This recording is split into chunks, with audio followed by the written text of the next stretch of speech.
الله أكبر الله أكبر ولله الحمد الله أكبر الله أكبر الله أكبر لا إله إلا الله الله أكبر الله أكبر ولله الحمد الله أكبر الله أكبر الله أكبر لا إله إلا الله الله أكبر الله أكبر ولله الحمد. السلام علیکم ورحمۃ اللہ وبرکاتہ. نحمده ونصلی علی رسولہ الکریم. اما بعد فاعوذ باللہ من الشیطان الرجیم. بسم اللہ الرحمن الرحیم. رب اشرح لی صدری ویسر لی امری واحلل عقدۃ من لسانی یفقہوا قولی. وجاءت سكرة الموت بالحق ذلك ما كنت منه تحيد. وجاءت سکرۃ الموت بالحق ذلك ما كنت منه تحید. آ پہنچی موت کی سختی کے ساتھ ساتھ حق کے. آ پہنچی موت کی سختی ساتھ حق کے، یہی ہے جس سے تو بھاگتا پھرتا تھا.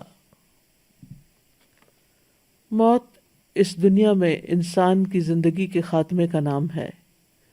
دنیا میں جو بھی انسان آیا ہے اسے ایک دن واپس ضرور جانا ہے. یہ انسان کی زندگی کا سب سے بڑا حادثہ ہے، جس کے بعد اس دنیا سے اس کا تعلق منقطع ہو جاتا ہے اور ایک نئی زندگی جو برزخ کی زندگی کہلاتی ہے وہ شروع ہو جاتی ہے.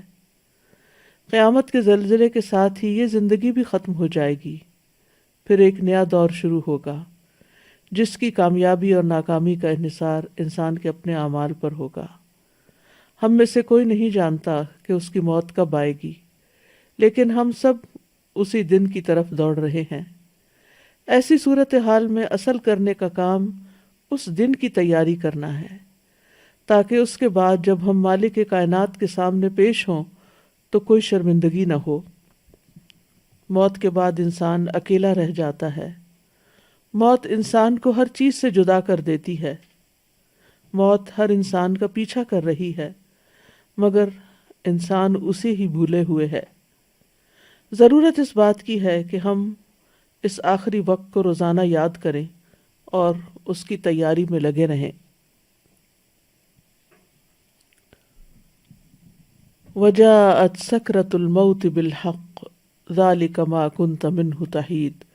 یہ سورۃ قاف کی آیت نمبر 19 ہے، جس میں انسان سے خطاب ہے کہ انسان خواہ کتنی بھی لمبی زندگی چاہے، لیکن ایک دن موت آ پہنچتی ہے. سکرات الموت، موت کی سختیاں، موت کی بے ہوشیاں موت کی حقیقت کو لے کر آ پہنچتی ہیں، اور یہی وہ بات ہے جس سے انسان بھاگتا ہے. موت کا ذکر نہیں سننا چاہتا، موت سے فرار حاصل کرنا چاہتا ہے، لیکن موت اس کو آ پکڑتی ہے. یہاں بنیادی طور پر جان کنی کے وقت انسان کی کیا حالت ہوگی اس کو بھی بیان کیا گیا ہے. وجاءت سکرۃ الموت بالحق، یعنی ہر انسان کے لیے موت کی سختی اور شدت اور اس کا چمٹنا اور اس کی تکلیف، یہ سب کچھ حق کے ساتھ مل کر آ چکا ہے، اور اس میں کوئی شک نہیں اور اس کے ساتھ کوئی جھوٹ نہیں ہے. سکرہ کیا چیز ہے؟ یہ وہ سختی ہے جو عقل کو ختم کر دیتی ہے. سکر کے بارے میں راغب الاصفہانی کہتے ہیں، یہ ایسی حالت ہوتی ہے جو انسان اور اس کی عقل کے درمیان حائل ہو جاتی ہے، یعنی انسان کی عقل ماری جاتی ہے. اور اکثر یہ چیز نشہ پیدا کرنے والے مشروب میں استعمال کی جاتی، یعنی انسان ہوش میں نہیں رہتا، جیسے کوئی ڈرنک ہو گیا ہو. سکر کو غصے کے معنی میں بھی استعمال کیا جاتا ہے. بس کہا جاتا ہے کہ غصے، عشق، تکلیف اور اونگ نے نشے میں ڈال دیا، یعنی انسان کی مت ماری گئی. اور سکرۃ الموت یہ وہ غشی ہے جو تکلیف سے پیدا ہوتی ہے. کہتے ہیں یہاں اس سے مراد موت کی سختیاں ہیں، یعنی موت کی سکرات مراد ہے. وہ غشی جو تکلیف سے پیدا ہوتی ہے، یعنی موت کی تکلیف سے غشی طاری ہو جاتی ہے، کیونکہ روح کا کھینچا جانا، موت کی شدت کا اترنا، روح کا روندے جانا شدید تکلیف کا ہونا ہے. اور یہ روندے جانا روح کا اور یہ تکلیف موت کے وقت نازل ہوتی ہے. موت کی یہ سختیاں ہر انسان کو بے ہوشی میں ڈال دیتی ہیں اور اس کی عقل ختم کر دیتی ہیں، انسان پر غالب آ جاتی ہیں. اور بالحق کا معنی ہے موت کی حقیقت کو لے کر آ گئی، یعنی ساتھ حق کے آ گئی، یعنی موت ایک حقیقت ہے جو حقیقت اس وقت سامنے آ گئی.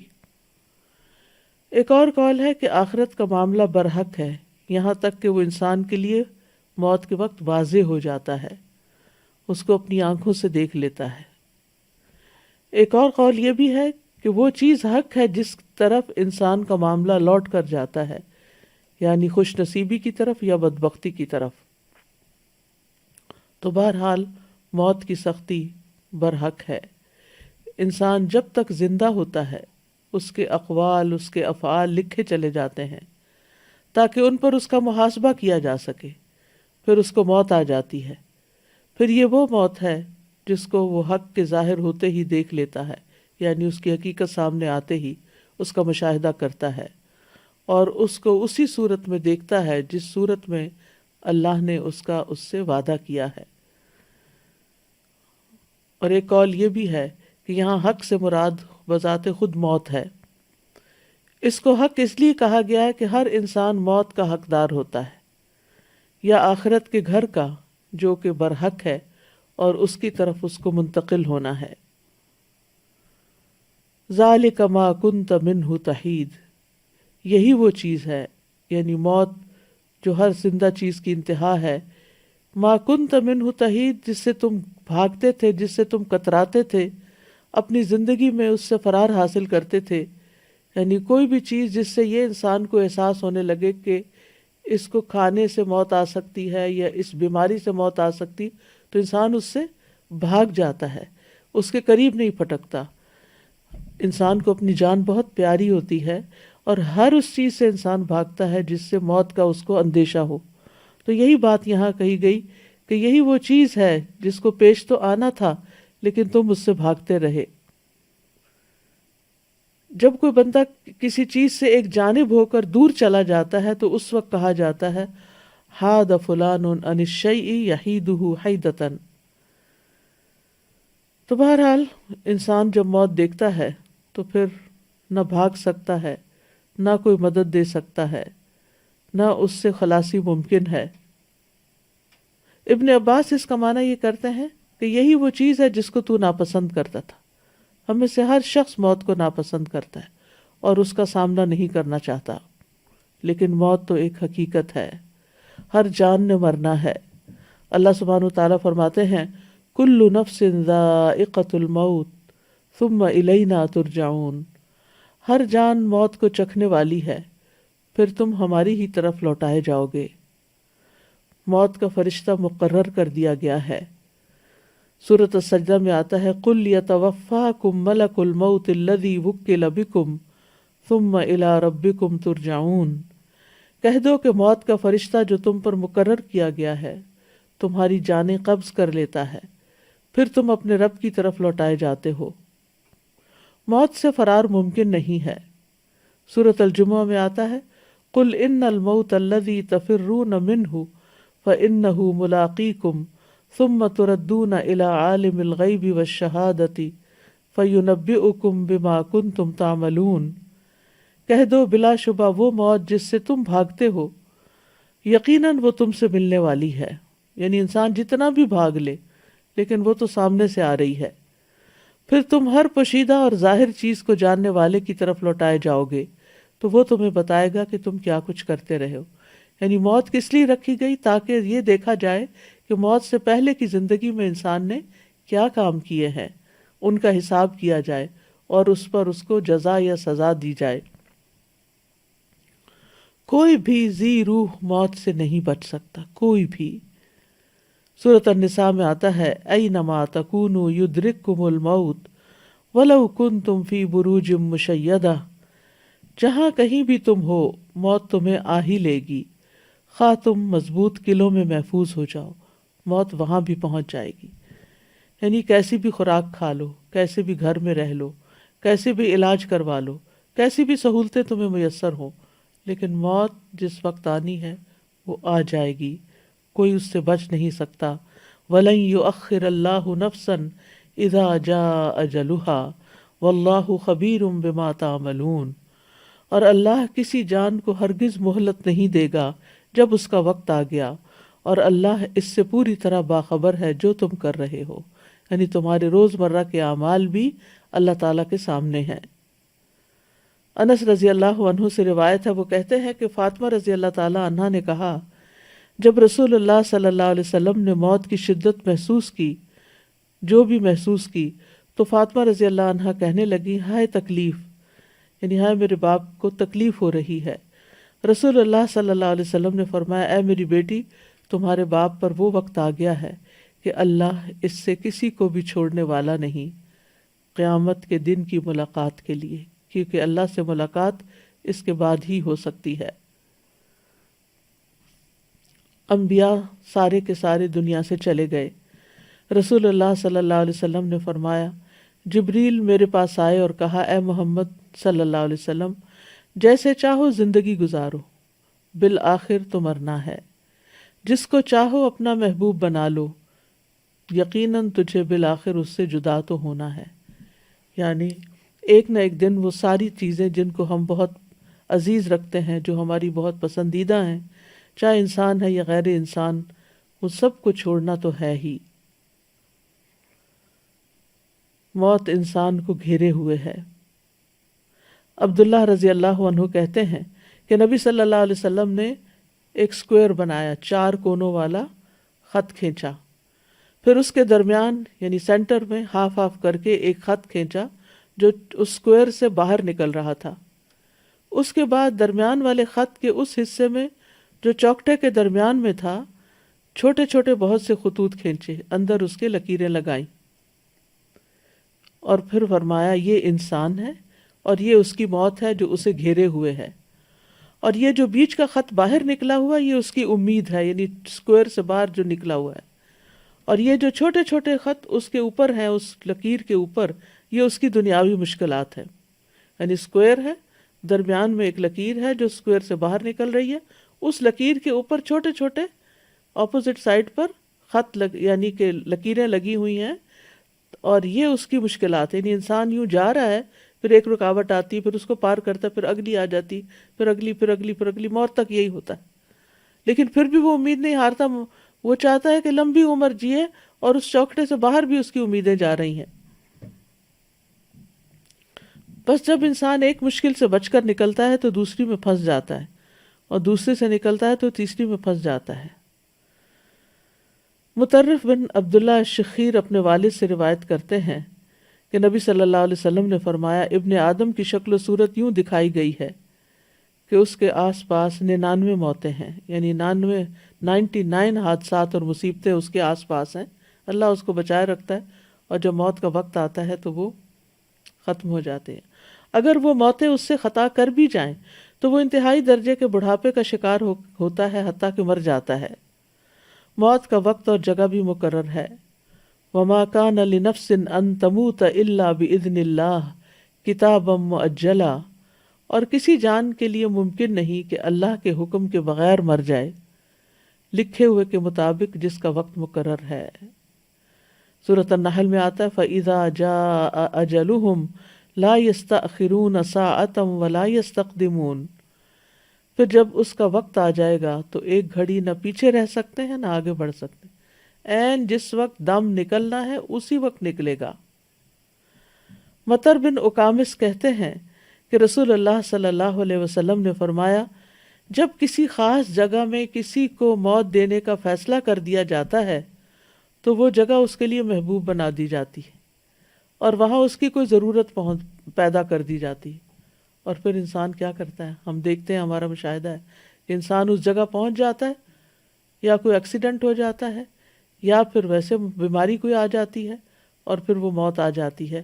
وہ تو ایک بہانہ ہوتا ہے، لیکن یہ کہ انسان یعنی جو تکلیف آنی ہے انسان کو پتہ بھی نہیں چلتا، اور انسان سے وہی غلطی ہوتی ہے جس سے وہ عرصہ دراز سے بچ رہا ہوتا ہے. کتنی بیماریاں اچانک حملہ کرتی ہیں، پھر انسان کہتا ہے یہ فلاں چیز کھا لی، فلاں کام کر لیا، فلاں وجہ بن گئی، لیکن یہ سب بہانے ہیں. اصل تو یہ ہے کہ موت کا وقت اور جگہ مقرر ہے. موت سب سے خوفناک مصیبت ہے. شداد بن اوس کہتے ہیں کہ مومن کے لیے موت دنیا اور آخرت کی سب سے زیادہ خوفناک اور ہولناک مصیبت ہے، اور یہ ہانڈیوں کے جوش کھانے سے زیادہ شدید ہے. اگر کسی میت کو قبر سے زندہ کر دیا جائے اور وہ قبر سے اٹھ کھڑا ہو اور وہ دنیا والوں کو موت کی حقیقت بتائے تو وہ زندگی سے فائدہ نہ اٹھا سکے، نہ نیند کی لذت حاصل کر سکے. یعنی اگر مرنے والا یہ بتائے کہ کیسی کیسی تکلیف ہوتی ہے تو دنیا کی جتنی بھی انجوائمنٹس ہیں جینے والوں کی سب ختم ہو جائیں. موت کے وقت 3 مصیبتیں ہوتی ہیں. نمبر 1، روح کھینچنے کی سختی، کہ جسم کے روئیں سے روح نکلتی ہے. نمبر 2، موت کے فرشتے کی صورت کو دیکھنا اور وہ خوف جو اس فرشتے کو دیکھ کر پیدا ہوتا ہے. یعنی جب فرشتہ سامنے آ جاتا ہے جان نکالنے کے لیے تو اسے دیکھ کے انسان ڈر جاتا ہے. نمبر 3، ان 2 فرشتوں کو دیکھنا جو حفاظت پر مامور ہیں، وہ بھی اس وقت نظر آتے ہیں. تو انسان کے لیے چونکہ پہلا ایکسپیرینس ہوتا ہے فرشتوں کو دیکھنے کا، آخرت میں تو دیکھیں گے ہی، لیکن موت پہلا انسیڈنٹ ہوتا ہے جس میں انسان فرشتوں کو اپنی نیکڈ آئیز کے ساتھ دیکھتا ہے. تو یہ اس کے لیے بہت شاکنگ ہوتا ہے اور اس کو خوف دلاتا ہے. پھر موت کی کیفیات میں پنڈلی سے جڑ جاتی ہے. قرآن مجید میں آتا ہے کلا اذا بلغت التراقی وقیل من راق وظن انہ الفراق والتفت الساق بالساق الی ربک یومئذ المساق. ہرگز نہیں، وہ وقت یاد کرو جب جان ہنسلیوں تک پہنچ جائے گی اور کہا جائے گا ہے کوئی جو دم کرے. یعنی جان حلق تک پہنچ جائے گی تو انسان کہے گا ہے کوئی دم کرے، کیونکہ گلے میں اٹک رہا ہے کچھ، اور وہ یقین کر لے گا کہ یقیناً یہ جدائی ہے، یعنی دم گھٹ رہا ہے تو اب مرنے کا ہی وقت آ گیا ہے. اور پنڈلی کے ساتھ لپٹ جائے گی، اٹھانے کی ہمت ہی نہیں ہوگی، ادھر ادھر ہو ہی نہیں سکے گا انسان، اب ٹانگیں ہی جڑ جائیں گی. اس دن تیرے رب ہی کی طرف روانگی ہے. جان پاؤں سے نکلنا شروع ہوتی ہے، پھر آہستہ آہستہ پنڈلیوں میں آتی ہے، پھر گھٹنوں میں، پھر پیٹ میں، اس طرح ہاتھوں سے، بازوؤں اور پاؤں اور بازوؤں دونوں کی طرف سے، ہاتھوں کی طرف سے، اب بالآخر اس کے گلے میں آ کے اٹک جاتی ہے اور پھر وہاں سے ایک دم نکل جاتی ہے. فلولا اذا بلغت الحلقوم وانتم حينئذ تنظرون ونحن اقرب الیہ منکم ولکن لا تبصرون فلولا ان کنتم غیر مدینین ترجعونها ان کنتم صادقین. پھر ایسا کیوں نہیں ہوتا کہ جب جان ہنسلی کو پہنچ جاتی ہے اور اس وقت تم دیکھ رہے ہوتے ہو، اور ہم اس وقت تم سے بھی زیادہ اس جان کے نزدیک ہوتے ہیں لیکن تم دیکھ نہیں سکتے. پھر اگر تم کسی کے محکوم نہیں، یعنی کسی کا تم پہ حکم نہیں چلتا، تم اپنی مرضی کے خود ہی مالک ہو، اگر تم اپنی بات میں سچے ہو تو اس جان کو لوٹا کیوں نہیں لیتے؟ یعنی اگر تمہاری قابلیت اتنی زیادہ ہے اور اپنے آپ کو بڑی چیز سمجھتے ہو تو پھر اپنی روح کو واپس لے آؤ، دوبارہ زندہ ہو جاؤ، لیکن یہ تمہارے بس کی بات نہیں. پھر یہ بھی یاد رہے کہ موت کے وقت فرشتے آتے ہیں جان نکالنے کے لیے. جان ایسے نہیں کہ اڑ کے کہیں چلی جاتی روح ہماری، بلکہ باقاعدہ فرشتے اس کو وصول کرتے ہیں. قرآن مجید میں آتا ہے کاش تم دیکھتے ظالم لوگ موت کی سختیوں میں جب ہوتے ہیں اور فرشتے اپنے ہاتھ پھیلائے ہوئے ہوتے ہیں، کہتے ہیں نکالو اپنی جانیں، آج تمہیں ذلت کا عذاب دیا جائے گا اس کے بدلے جو تم اللہ پر ناحق باتیں کہتے تھے اور تم اس کی آیات سے تکبر کرتے تھے.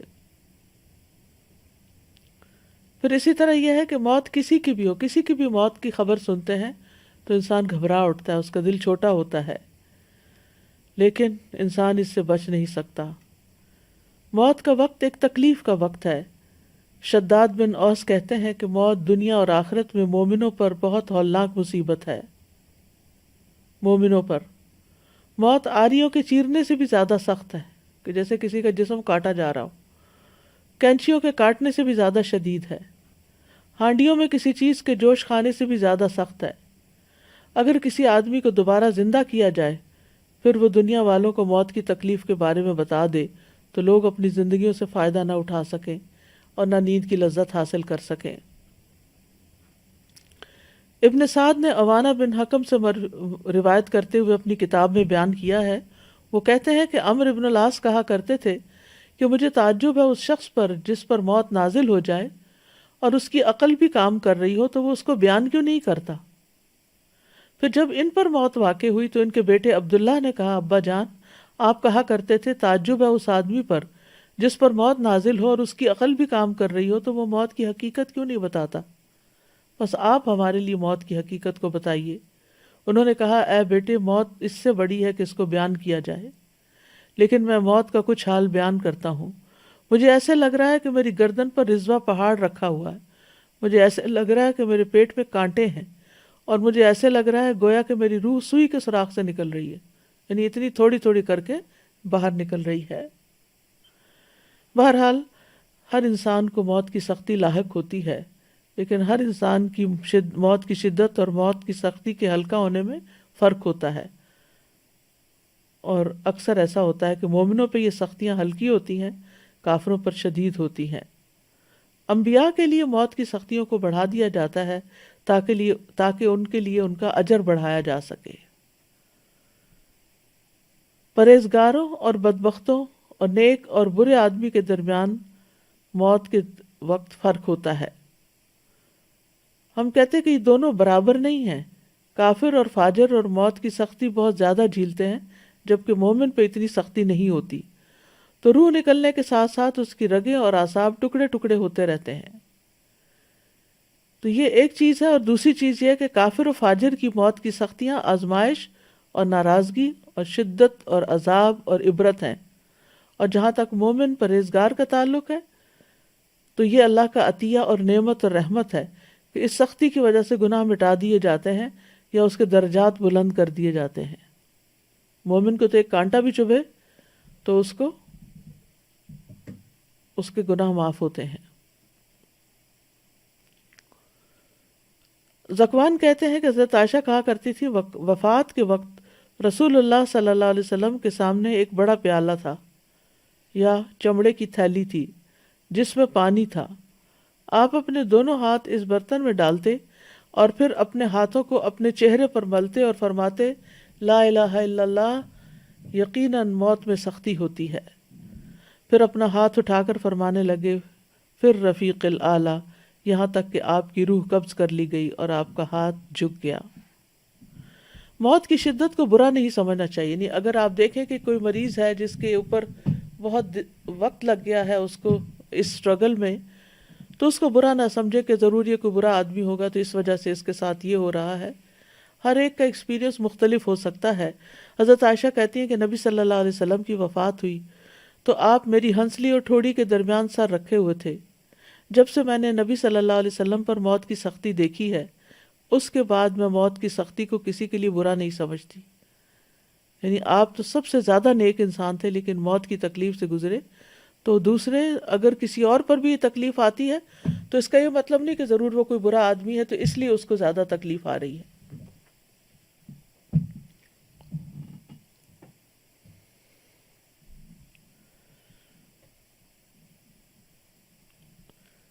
اب سوال یہ پیدا ہوتا ہے کہ موت کی سختی کا سبب کیا ہے، یعنی اتنی شدید کیوں ہے؟ ابن حجر کہتے ہیں کہ موت کی سختی مرتبے کے کم ہونے پہ دلالت نہیں کرتی، بلکہ وہ مومن کے لیے یا تو اس کی نیکیوں میں اضافہ کرتی ہے یا اس کے گناہوں کا کفارہ ہوتی ہے، اور انسان جب اللہ کے پاس پہنچتا ہے تو بالکل صاف ستھرا ہو کر۔ زید بن اسلم اپنے والد سے روایت کرتے ہوئے کہتے ہیں کہ جب مومن کے درجات میں سے کچھ باقی رہ جاتا ہے، یعنی اس نے ان درجوں تک پہنچنا ہے، اللہ نے بڑا ہائی رینک اس کے لیے لکھا ہے، اور وہ اپنے عمل کے ذریعے جنت کے اس درجے تک نہیں پہنچ پاتا تو اس پر موت کی سختی کو بڑھا دیا جاتا ہے تاکہ وہ موت کی سختیوں اور اس کی مصیبت کی وجہ سے جنت کے اس درجے تک پہنچ جائے۔ مومن کی موت کا منظر کچھ ایسا ہے کہ اللہ تعالیٰ مومن کو موت کی تکلیف دینا پسند نہیں کرتا۔ رسول اللہ صلی اللہ علیہ وسلم نے فرمایا، بے شک اللہ تعالیٰ فرماتا ہے میں جو کام کرنا چاہتا ہوں اس میں مجھے اتنا تردد نہیں ہوتا جتنا کہ مجھے اپنے مومن بندے کی جان نکالنے میں ہوتا ہے۔ وہ موت کو تکلیف کی وجہ سے ناپسند کرتا ہے اور میں بھی اسے تکلیف دینا ناپسند کرتا ہوں۔ مومن موت کے وقت اللہ سے ملاقات کو پسند کرتا ہے، یعنی اللہ سے ناراض نہیں ہوتا۔ شریح بن ہانی کہتے ہیں میں عائشہ رضی اللہ عنہ کی خدمت میں حاضر ہوا تو میں نے عرض کیا، اے ام المومنین، میں نے ابو ہریرہ سے سنا وہ رسول اللہ صلی اللہ علیہ وسلم سے حدیث روایت کرتے ہیں، اگر واقعتاً ایسا ہی ہے تو ہم تو ہلاک ہو جائیں گے۔ تو انہوں نے کہا جو رسول اللہ صلی اللہ علیہ وسلم کے قول سے ہلاک ہو گیا وہ واقعتاً ہلاک ہونے والا ہے۔ وہ حدیث کیا ہے؟ انہوں نے کہا کہ رسول اللہ صلی اللہ علیہ وسلم نے فرمایا، جو اللہ کی ملاقات کو پسند کرے اللہ بھی اس سے ملاقات کرنے کو پسند کرتا ہے، اور جو اللہ کی ملاقات کو ناپسند کرے اللہ بھی اس سے ملاقات کو ناپسند کرتا ہے، حالانکہ ہم میں سے ہر ایک موت کو ناپسند کرتا ہے۔ تو عائشہ رضی اللہ تعالیٰ عنہ نے کہا کہ رسول اللہ صلی اللہ علیہ وسلم نے اسی طرح فرمایا تھا، لیکن اس کا مطلب وہ نہیں جس کی طرف تم چلے گئے ہو، بلکہ جب آنکھ پھٹ جاتی ہے، سینے میں گڑگڑاہٹ پیدا ہو جاتی ہے، رونگٹے کھڑے ہو جاتے ہیں، انگلیاں اکڑ جاتی ہیں، بس اس موقع پر جو اللہ سے ملاقات کرنے کو پسند کرے اللہ بھی اس سے ملاقات کرنے کو پسند کرتا ہے، اور جو اللہ سے ملاقات کرنے کو ناپسند کرے اللہ بھی اس سے ملاقات کرنے کو ناپسند کرتا ہے۔ یعنی وہ جو موت کی شدت کا وقت ہے اس وقت اللہ سے بدگمان نہیں ہونا چاہیے، بلکہ اللہ تعالیٰ سے ملاقات کا شوق دل میں پیدا ہونا چاہیے۔ اللہ تعالیٰ ہمیں وہ عطا کرے جب ہم مریں۔ مومن کی جان جب اس کے پہلوؤں سے نکل رہی ہوتی ہے تو بھی وہ اللہ کا شکر ادا کر رہا ہوتا ہے۔ ابن عباس کہتے ہیں کہ رسول اللہ صلی اللہ علیہ وسلم نے فرمایا، یقیناً مومن کے ہر حال میں خیر ہے، اس کی جان اس کے دو پہلوؤں سے نکل رہی ہوتی ہے اور وہ اللہ عز و جل کی تعریف کر رہا ہوتا ہے۔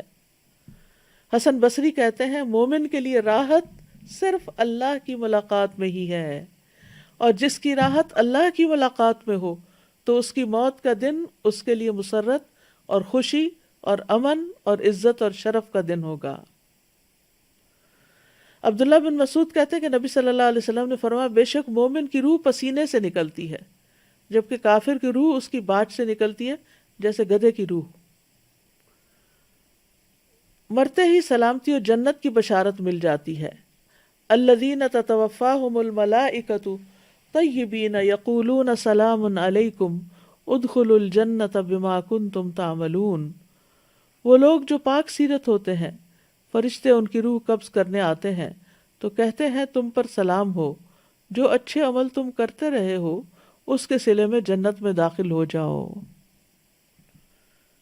سورۃ الفجر میں آتا ہے، یا ایتھا النفس المطمئنہ ارجعی الی ربک راضیۃ مرضیہ فادخلی فی عبادی وادخلی جنتی۔ پھر یہ کہ مومن اچھے طریقے سے دنیا سے رخصت ہوتا ہے۔ فَأَمَّا إِن كَانَ مِنَ الْمُقَرَّبِينَ فَرَوْحٌ وَرَيْحَانٌ وَجَنَّةُ نَعِيمٍ وَأَمَّا إِن كَانَ مِنْ أَصْحَابِ الْيَمِينِ فَسَلَامٌ لَكَ مِنْ أَصْحَابِ الْيَمِينِ۔ پس اگر وہ مقربین میں سے ہو، مقرب بندوں میں سے، تو اس کے لیے راحت اور عمدہ رزق اور نعمت والی جنت ہے آگے، اور لیکن اگر وہ دائیں ہاتھ والوں میں سے ہوا تو تجھ پر سلام کہ تو دائیں ہاتھ والوں میں سے ہے۔ یہ فرق ہے مقربین ٹاپ کلاس اور سیکنڈ کلاس کا۔ پھر اسی طرح مومن کا آگے بھی بہترین استقبال ہوتا ہے۔ براء ابن عازب کہتے ہیں کہ نبی صلی اللہ علیہ وسلم نے فرمایا بے شک مومن بندہ جب دنیا سے رخصت ہونے اور آخرت کے جانے کے قریب ہوتا ہے تو اس کی طرف آسمان سے روشن چہروں والے فرشتے آتے ہیں، گویا کہ ان کے چہرے سورج کی طرح ہوں۔ ان کے پاس جنت کے کفنوں میں سے ایک کفن اور جنت کی حنوط یعنی خوشبو میں سے ایک خوشبو ہوتی ہے، یہاں تک کہ وہ اس کی حد نگاہ تک بیٹھ جاتے ہیں۔ پھر ملک الموت علیہ السلام آ کر اس کے سرہانے بیٹھ جاتے ہیں اور کہتے ہیں ایتھا النفس المطمئنہ ارجعی اخرجی الی مغفرۃ من اللہ ورضوان، اے پاکیزہ نفس اللہ کی مغفرت اور رضامندی کی طرف نکلو۔ چنانچہ اس کی روح بہہ کر اس طرح نکل جاتی ہے جیسے مشکیزے کے منہ سے پانی کا قطرہ بہہ جاتا ہے۔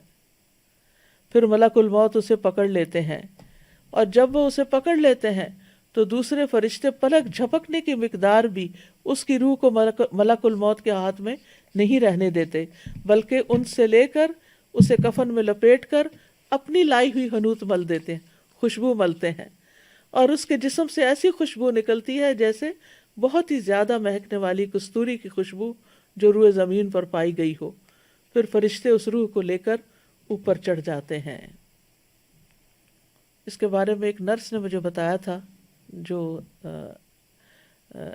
ایسے ہی وارڈ میں ہوتی تھی، کہ اتنے 30-35 سال کا شاید اس کا ایکسپیرینس تھا ایسے لوگوں کے ساتھ، یعنی جو بالکل مرنے کے قریب ہوتے ہیں۔ وہ کہتی ہے کہ ایک دفعہ ایسا ہوا تھا کہ جب ایک مردے کی جان نکلی ایک شخص کی تو پورا کمرہ خوشبو سے بھر گیا، اور تقریباً 15 منٹ تک وہ خوشبو وہاں رہی، اس کے بعد ختم ہو گئی۔ تو ڈاکٹرز بھی تھے اور لوگ، یعنی سبھی اس بات کی گواہی دے رہے تھے کہ بہت ہی زبردست قسم کی خوشبو آ رہی ہے۔ معلوم نہیں اس شخص کا کیا نیک عمل ہوگا جس کی وجہ سے اللہ نے اس کو چن لیا۔ پھر آسمان کا سفر ہوتا ہے، یعنی جب روح فرشتے اپنا کفن لے کر آتے ہیں، روح نکال کے کفن میں لپیٹ کے اوپر چلے جاتے ہیں۔ براء ابن عازب کہتے ہیں نبی صلی اللہ علیہ وسلم نے فرمایا فرشتے اس روح کو لے کر اوپر چڑھ جاتے ہیں، اور فرشتوں کے جس گروہ پر بھی ان کا گزر ہوتا ہے وہ پوچھتا ہے ما ھذا الروح الطیب، یہ کون سی پاکیزہ روح ہے، یہ پاک روح کون ہے؟ وہ جواب میں کہتے ہیں فلاں بن فلاں، اس کا بہترین نام بتاتے ہیں جس سے دنیا میں لوگ اسے پکارتے تھے، حتیٰ کہ وہ اسے لے کر آسمان دنیا تک پہنچ جاتے ہیں۔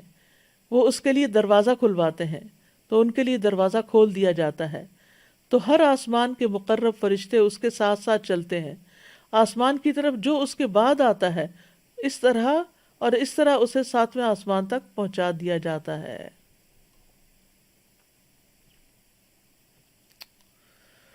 آسمان والے نیک روح کو مسلسل مرحبا کہتے ہیں، ویلکم ویلکم۔ ابو ہریرہ سے مروی ہے کہ نبی صلی اللہ علیہ وسلم نے فرمایا فرشتے مومن کی روح کو آسمان کی طرف چڑھا لے جاتے ہیں، پھر اس کے لیے آسمان کا دروازہ کھلتا ہے، پوچھا جاتا ہے یہ کون ہے؟ کہا جاتا ہے فلاں شخص ہے۔ وہ کہتے ہیں پاک نفس کو جو پاک بدن میں تھی، داخل ہو جاؤ اے قابل تعریف، اور خوش ہو جاؤ اللہ کی رحمت اور خوشبو سے اور اس رب سے جو تجھ پر ناراض نہیں۔ بلا شبہ برابر اسے یہی کہا جاتا ہے یہاں تک کہ روح آسمان تک پہنچ جاتی ہے جہاں اللہ عز و جل ہے۔ کیا مقام ہے، کیا درجہ ہے۔ پھر جسم جو ہوتا ہے وہ قبر میں دفنا دیا جاتا ہے۔ روح کو آسمان سے پھر حساب کتاب کے لیے دوبارہ قبر تک لایا جاتا ہے، ایک دفعہ وہاں پہنچ کے پھر وہ زمین پر آتی ہے۔ براء ابن عازب کہتے ہیں نبی صلی اللہ علیہ وسلم نے فرمایا جب روح کو 7ویں آسمان تک لے جایا جاتا ہے تو اللہ عز و جل فرماتا ہے میرے بندے کا نام اعمال علیین میں لکھ دو اور اسے واپس زمین کی طرف لے جاؤ، کیونکہ میں نے اپنے بندوں کو زمین کی مٹی سے پیدا کیا، اسی میں لوٹاؤں گا اور اسی سے دوبارہ نکالوں گا۔ چنانچہ اس کی روح جسم میں واپس لوٹا دی جاتی ہے۔ ہاں، شہید کی روح جو ہے وہ جنت کے باغوں میں کھاتی پیتی رہتی ہے۔ مومن میت کا جلد قبر کی طرف جانے کی خواہش کرنا۔ ابو سعید خدری کہتے ہیں کہ نبی صلی اللہ علیہ وسلم فرمایا کرتے تھے کہ جب جنازہ رکھا جاتا ہے پھر لوگ اسے کاندھوں پر اٹھاتے ہیں اس وقت اگر مرنے والا نیک ہوتا ہے تو کہتا ہے قدمونی قدمونی، مجھے جلدی لے چلو، مجھے جلدی لے چلو، یعنی مجھے میرے انجام تک پہنچاؤ۔ دفنائے جانے کے بعد بھی باہر والوں کے قدموں کی چاپ سنتی ہے میت۔ انس رضی اللہ عنہ سے روایت ہے کہ نبی صلی اللہ علیہ وسلم نے فرمایا، آدمی جب قبر میں رکھا جاتا ہے اور دفن کر کے اس کے ساتھی پیٹھ موڑ کر رخصت ہوتے ہیں تو وہ ان کے جوتوں کی آواز بھی سنتا ہے، کیونکہ جب بائی دیٹ ٹائم روح واپس آ چکی ہوتی ہے۔ قبر کی زندگی، قبر آخرت کی منزلوں میں سے سب سے پہلی منزل ہے۔ حضرت عثمان سے روایت ہے کہ رسول اللہ صلی اللہ علیہ وسلم نے فرمایا، قبر آخرت کی پہلی منزل ہے، اگر وہاں نجات مل گئی تو اس کے بعد سارے مراحل آسان ہو جائیں گی، اور اگر وہاں نجات نہ ملی تو اس کے بعد سارے مراحل دشوار ہو جائیں گے۔ اور رسول اللہ صلی اللہ علیہ وسلم نے فرمایا، اللہ کی قسم میں نے جتنے منظر دیکھے ہیں، قبر کا منظر ان سب سے زیادہ ہولناک ہے۔ استغفر اللہ۔ پھر قبر کے اندر سوال کیے جاتے ہیں۔ مرنے والا کہتا ہے، مجھے چھوڑ دو، میں نماز پڑھ لوں، یہاں بیٹھو، میں نماز پڑھ کے آتا ہوں۔ یقیناً اگر تم ایسا کرو گے، پہلے ہمیں اس کے بارے میں خبر دو جس کے بارے میں ہم تم سے سوال کر رہے ہیں۔ وہ کہتے ہیں کہ ٹھہر جاؤ، تم جاؤ گے لیکن پہلے ہمارے سوالوں کا جواب دو۔ قبر کے سوال اور مومن جو ہیں ان کے لیے تو آسان ہیں، لیکن غیر مومن کے لیے وہ سوال بہت مشکل ہیں۔ آپ صلی اللہ علیہ وسلم نے فرمایا، جب لوگ واپس چلے جاتے ہیں میت کو دفنا کر، تو میت ان کے قدموں کی آہٹ سنتی ہے، جبکہ اس سے پوچھا جا رہا ہوتا ہے، اے فلاں، تیرا رب کون ہے، تیرا دین کیا ہے، اور تیرا نبی کون ہے؟ فرمایا اس کے پاس 2 فرشتے آتے ہیں، اسے بٹھا دیتے ہیں اور کہتے ہیں، من ربک، تمہارا رب کون ہے؟ وہ کہتا ہے، ربی اللہ۔ پھر پوچھتے ہیں، ما دینک، تمہارا دین کیا ہے؟ وہ کہتا ہے، دین الاسلام، میرا دین اسلام ہے۔ وہ پوچھتے ہیں، ما ھذا الرجل الذی بعث فیکم، یہ کون آدمی ہے جو تمہیں مبعوث کیا گیا تھا؟ وہ کہتا ہے، ہوا رسول اللہ صلی اللہ علیہ وسلم، وہ اللہ کے رسول ہیں۔ پھر وہ کہتے ہیں، وما یدریک، تجھے یہ باتیں کہاں سے پتہ چلی؟ قرأت کتاب اللہ، وہ کہتا ہے میں نے اللہ کی کتاب پڑھی، فآمنت بہ، اس پر ایمان لایا، یعنی پڑھ لکھ کر اس نے ایمان قبول کیا۔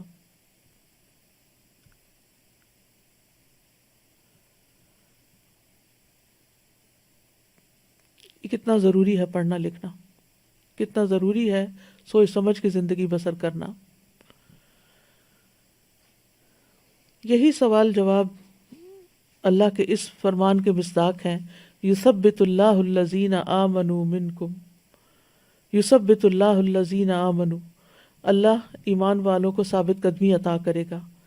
فرمایا پھر آسمان سے منادی کرنے والا آواز لگاتا ہے، قد صدق عبدی فافرشوہ من الجنہ وافتحوا لہ بابا الی الجنہ والبسوہ من الجنہ، تحقیق میرے بندے نے سچ کہا، اسے جنت کا بستر بچھا دو، اس کو جنت کا لباس پہنا دو، اس کے لیے جنت کی طرف سے دروازہ کھول دو۔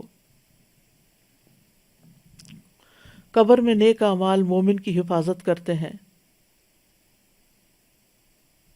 ابو ہریرہ کہتے ہیں کہ نبی صلی اللہ علیہ وسلم نے فرمایا، میت کو جب اس کی قبر میں رکھ دیا جاتا ہے تو وہ ان کے پلٹ جانے کے وقت ان کی جوتوں کی آواز سنتے ہیں۔ اگر وہ مومن ہوتا ہے تو نماز اس کے سرہانے ہوتی ہے، روزہ اس کے دائیں جانب ہوتا ہے، زکوٰۃ اس کی بائیں جانب ہوتی ہے، دیگر نیک کام، صدقہ، صلہ رحمی، نیکی اور لوگوں سے احسان اس کے پاؤں کی طرف آ جاتے ہیں۔ اگر اس کے سرہانے کی طرف سے آ جاتا تو نماز کہتی ہے میری طرف سے آنے کا راستہ نہیں، اور پھر اس کے دائیں جانب سے آ جاتا ہے تو روزہ کہتا ہے میری طرف سے آنے کا راستہ نہیں، پھر اس کے بائیں جانب سے آ جاتا ہے تو دیگر نیک کام، صدقہ، صلہ رحمی، نیکی، لوگوں سے احسان اس کے دونوں پاؤں ہوتے ہیں، پھر اس طرف سے آتا ہے۔ تو زکوٰۃ بائیں طرف ہوتی ہے اور یہ صدقہ خیرات سارا کچھ پاؤں کی طرف ہوتا ہے۔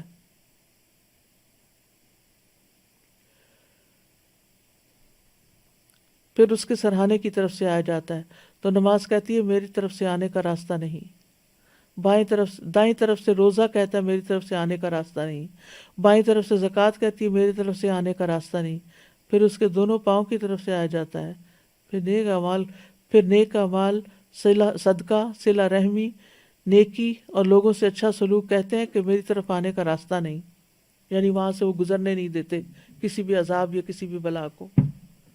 طبرانی کی روایت میں ہے، آدمی کے پاس اس کی قبر میں آیا جاتا ہے، پھر جب اس کے سرہانے کی جانب آیا جاتا ہے تو اس کو قرآن کی تلاوت دھکیل دیتی ہے، جب اس کے دونوں ہاتھوں کی طرف آیا جاتا ہے تو اس کو صدقہ دھکیل دیتا ہے، کیونکہ ہاتھ سے انسان صدقہ کرتا رہا تھا، اور جب اس کے پاؤں کی جانب آیا جاتا ہے تو اس کا مسجدوں کی طرف نکلنا جانا اس عذاب کو دھکیل دیتا ہے۔ نیک اعمال قبر کی تنہائی دور کر دیتے ہیں،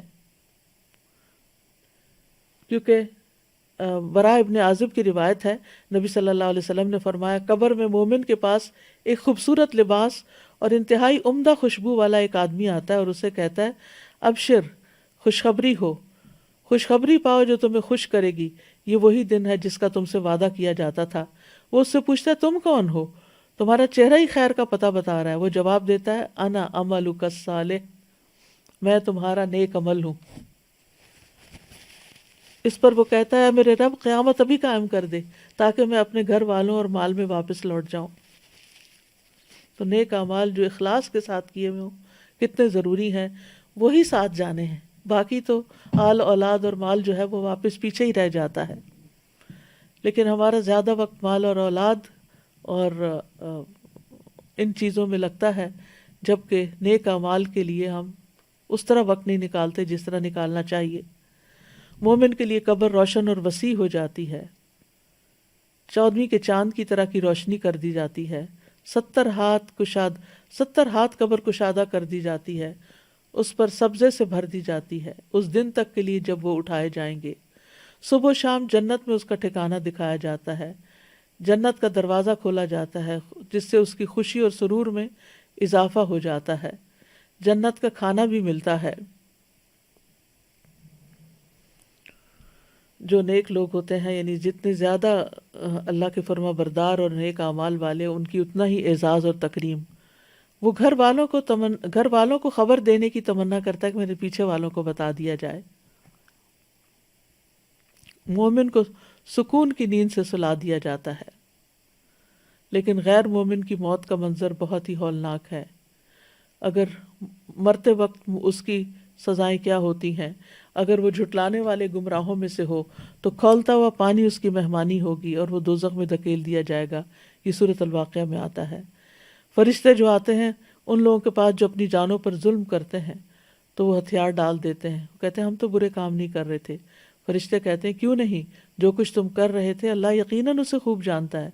اب جہنم کے دروازوں میں داخل ہو جاؤ، تم ہمیشہ یہاں رہو گے، غرض تکبر کرنے والوں کا انجام بہت برا ہے۔ پھر ایک اور یہ سورۃ النحل کی آیتوں کا ترجمہ تھا۔ الانفال میں آتا ہے کاش آپ اس وقت دیکھتے جب فرشتے ان مقتول کافروں کی روحیں قبض کر رہے تھے تو ان کے چہرے اور ان کی پشتوں پر ضربیں لگا رہے تھے، مار رہے تھے ان کو، کہہ رہے تھے اب جلانے والے عذاب کا مزہ چکھو۔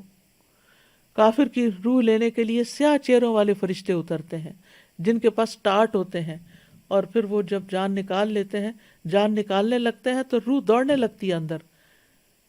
ملک الموت اسے اس طرح کھینچتے ہیں جیسے گیلی اون سے سیخ کھینچی جاتی ہے، پھر اس کو پکڑ لیتے ہیں اور ایک لمحے کے لیے بھی اس کو نہیں چھوڑتے اور اس ٹارٹ میں لپیٹ کے لے جاتے ہیں۔ کافر اللہ کی ملاقات کو پسند نہیں کرتا، مسلسل عذاب ہی کی خبر اس کو ملتی رہتی ہے، خبیث روح سے انتہائی بدبو اٹھتی ہے، آسمان کے دروازے اس کے لیے نہیں کھولے جاتے، آسمان سے سجین میں گرا دیا جاتا ہے۔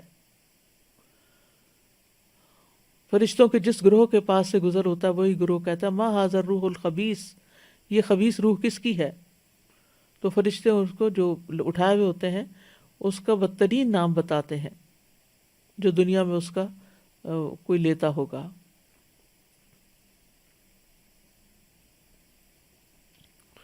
پھر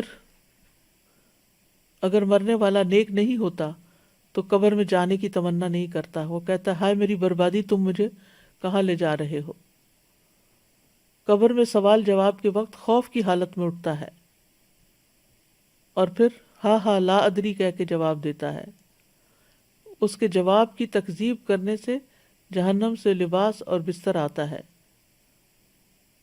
اس کے جواب پر آسمان سے ایک منادی آواز لگاتا ہے کہ اس نے جھوٹ بولا، اس کے لیے آگ کا بستر بچھا دو، اس کو آگ کا لباس پہنا دو. اس کے اعمال انتہائی کبھی شکل میں آ جاتے ہیں، بدصورت آدمی کی شکل میں، گندے کپڑے پہن کر جس سے بدبو آ رہی ہوتی ہے. تو پوچھتا تو کون ہے؟ تیرے چہرے سے شر کی خبر معلوم ہوتی ہے. وہ جواب دیتا میں تیرا گندا عمل ہوں. وہ کہتا ہے میرے رب قیامت کو قائم نہ کر. پھر قبر میں انتہائی ہیبت ناک ساتھی ہوتا ہے، یعنی خبیث عمل جو ہے وہ اس کے لیے مسلسل تکلیف کا باعث ہوتا ہے. پھر وہاں اندھا بہرا فرشتہ مقرر کر دیا جاتا ہے جس کے پاس لوہے کا ایک گرز ہوتا ہے. اگر وہ پہاڑ پر دے مارے تو وہ ریزہ ریزہ ہو جائے. اس کو معیشت و دن کا اس کا سامنا کرنا پڑتا ہے.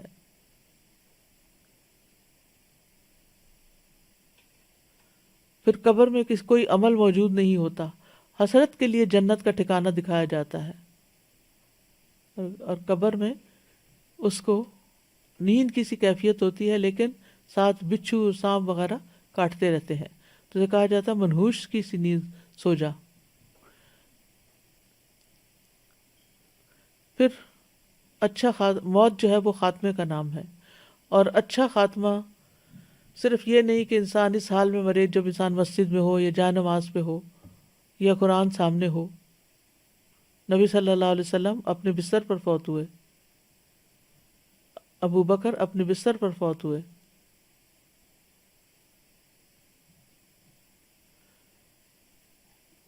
پھر اسی طرح یہ ہے کہ اچھا خاتمہ انسان کا یہ ہے کہ انسان کتاب و سنت پر ہو، تمام چیزوں پر ایمان رکھے جو ایمان لانے والی ہیں، اور ہر اس چیز سے بچے جس سے بچنا ضروری ہے. ہم انسان ہیں، کمزور ہیں، ہم سے غلطیاں ہو جاتی ہیں، لیکن بار بار پلٹ آنا چاہیے تاکہ ہمیں موت سے پہلے اطاعت کی توفیق مل جائے. حسن خاتمہ اصل میں کیا ہے؟ وہ یہ ہے کہ بندے کو موت سے پہلے اس کی توفیق دے دی جائے کہ وہ ہر اس عمل سے دور ہو جائے جو رب سبحانہ و تعالیٰ کو ناراض کرتا ہے، اور گناہوں اور نافرمانیوں سے توبہ کی توفیق مل جائے.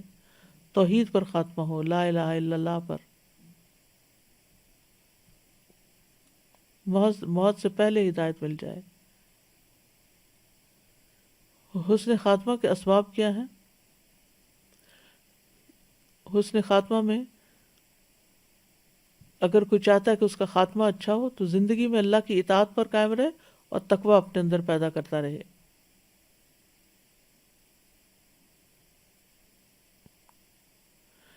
اسلام کی حالت پر ثابت قدم رہے، استقامت اختیار کرے، گناہوں سے توبہ میں جلدی کرتا ہے. گڑ گڑا کر حسن خاتمہ کی دعائیں ہم سب کو کرنی چاہیے، اور خصوصاً ہم اس آخری عشرے میں اپنی دعاؤں میں یہ بات ضرور یاد رکھیں.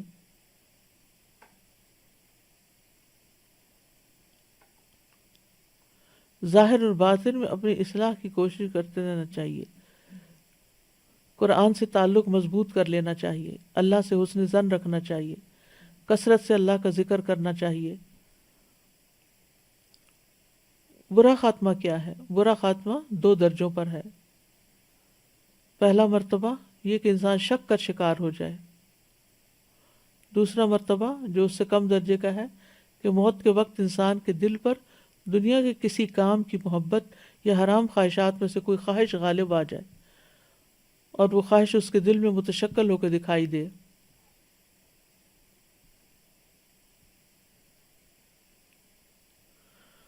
برے خاتمے کی وجوہات کیا ہوتی ہیں؟ عقیدہ کا بگاڑ، شرک پہ خاتمہ ہونا، استقامت نہ ہونا، اللہ اور اس کے رسول کی مخالفت کرنا، نبی صلی اللہ علیہ وسلم کا مذاق اڑانا، دین سے پھر جانا، اللہ کی ناراضگی کے کام کرنا، نافرمانیوں میں لگے رہنا،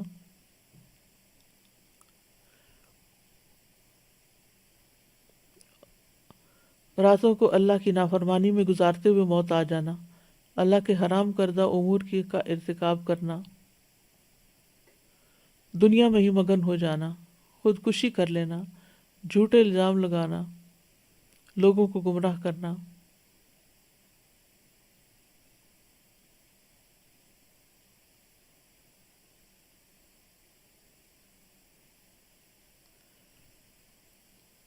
ہمیں دعا بھی کرنی چاہیے کہ اللہ تعالی ہمارا انجام اچھا کرے۔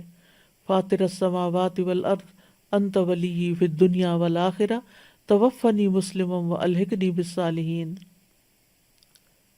کسی کی موت ہو جائے تو اس کے لیے دعا کرنا،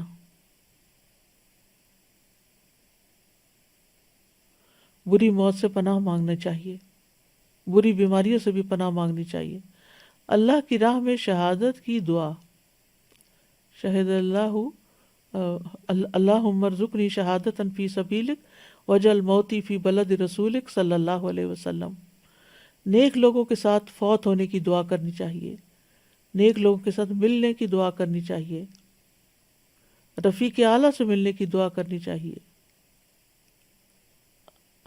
عذاب قبر سے پناہ مانگنا چاہیے۔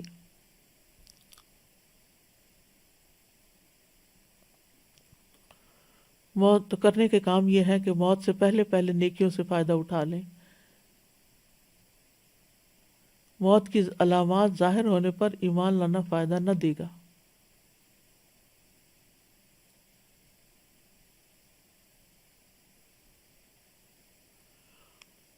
موت سے پہلے توبہ کر لینی چاہیے، زندگی کے آخری لمحات کے لیے بھرپور کمائی کرنی چاہیے، موت سے غافل نہیں ہونا چاہیے،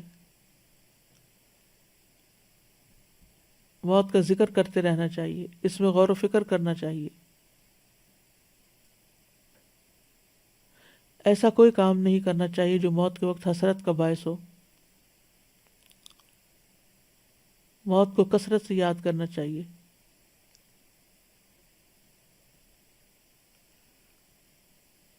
اپنے مرنے کو قریب بھی سمجھنا چاہیے۔ موت، قیامت اور آخرت سے کا کثرت سے اپنے بچوں سے، گھر والوں سے تذکرہ کرتے رہنا چاہیے۔ موت کو یاد کرنے کے فائدے کیا ہوتے ہیں؟ یہ کہ انسان توبہ جلدی کرتا ہے، اس کے دل میں قناعت ہوتی ہے، اس کی عبادت میں سرگرمی ہوتی ہے، دنیا کی لذتوں سے دور ہوتا ہے، زندگی کا رخ بدل جاتا ہے، دوسروں کی مصیبتیں بھی ہلکی لگتی ہیں۔